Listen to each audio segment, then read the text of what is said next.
Hello guys, ഇന്നൊരു back to school ക്രാഫ്റ്റാണ്. എത്ര പെട്ടെന്നാണ് ഈ വെക്കേഷനൊക്കെ തീരുന്നത്. സോ ഇന്ന് ഞാനൊരു പെൻസിൽ ഹോൾഡർ എന്നാണ് പറയാൻ പറ്റും. അത് ഫസ്റ്റ് തന്നെ ഞാൻ ഈ ഒരു റാബിറ്റ് വരച്ചെടുക്കുകയാണ്. 3 പീസ് ഓഫ് റാബിറ്റ് വേണമെങ്കിൽ 3 എടുത്താൽ മതി. ഞാനിപ്പോൾ 3 എടുക്കുന്നത്. അതിന് ഫസ്റ്റ് ഞാൻ ഒരു റാബിറ്റ് വരയ്ക്കുന്നു, പിങ്ക് കളറിലെ റാബിറ്റ്. എൻ്റെ ബാഗിൻ്റെ പടം ഇതായതുകൊണ്ട് മാത്രമാണ് ഞാൻ ഇതെടുത്ത്. അല്ലെന്നുണ്ടെങ്കിൽ വലിയൊരു യൂണിക്കോണോ എല്ലാം എടുക്കത്തുള്ളായിരുന്നു. ഇനി നമുക്ക് നെക്സ്റ്റ് ഒരു കാർഡ്ബോർഡ് പീസ് എടുക്കാം. ഇനി അത് നമുക്കൊന്ന് സ്റ്റിക്ക് ചെയ്ത് കൊടുക്കാം.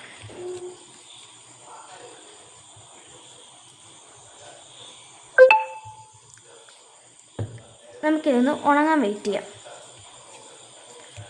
പിന്നെ നമുക്കൊരു ഗ്ലിറ്റർ പേപ്പറിൻ്റെ ഹാഫ് ഷീറ്റ് എടുക്കണം. അത് ജസ്റ്റ് ഒന്ന് കട്ട് ചെയ്തിട്ട് ഒരു പെൻസിൽ എടുത്തിട്ട് നമ്മൾ അതിൻ്റെ ചുറ്റായിട്ടൊന്ന് ഹോൾഡ് ചെയ്ത് കൊടുക്കാം, ഒരു സർക്കിൾ ഷേപ്പിൽ. എന്നിട്ടൊന്ന് ഒട്ടിച്ചെടുക്കാം.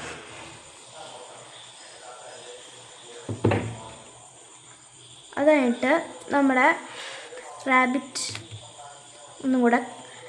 ഒന്ന് നമുക്ക് കട്ട് ചെയ്ത് കൊടുക്കാം.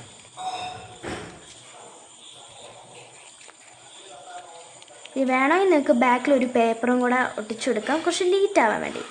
ഞാൻ പിന്നെ ബാക്കിൽ പേപ്പർ ഒട്ടിച്ചതില്ല. വേണമെങ്കിൽ നിങ്ങൾക്ക് കട്ടിയുള്ളതെടുക്കാം, കട്ടിയില്ലാത്തതും എടുക്കാൻ പറ്റും. കാർഡ്ബോർഡ് തന്നെ എടുക്കണമെന്നില്ല, പിന്നെ കുറച്ച് കട്ടിക്ക് വേണ്ടി ഞാൻ എടുത്തതേ ഉള്ളൂ. അതുകൊണ്ട് ഗ്ലിറ്റർ പേപ്പറും എല്ലാം വെച്ച് ബാക്കിൽ വെച്ച് മതി. നമുക്ക് ജസ്റ്റ് ഇതിനൊന്ന് കട്ട് ചെയ്ത് കൊടുക്കാം.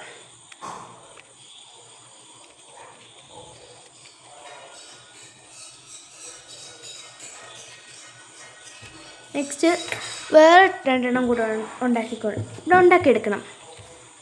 അതിനോട്ട് അതിൻ്റെ ഇത്രയും തുമ്പത്ത് വെച്ച് ജസ്റ്റ് ഒന്ന് ഗമ്മ് അപ്ലൈ ചെയ്ത് കൊടുത്തിട്ട് ഒന്ന് ഒട്ടിച്ചു കൊടുക്കാം.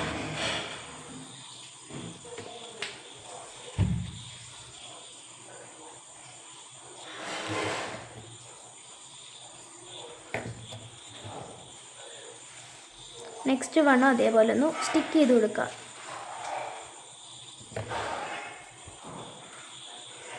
നെക്സ്റ്റ് നമ്മുടെ ഗ്ലിറ്റർ പേപ്പർ നമ്മൾ റോള് ചെയ്തത് ഒന്ന് എടുത്തിട്ട്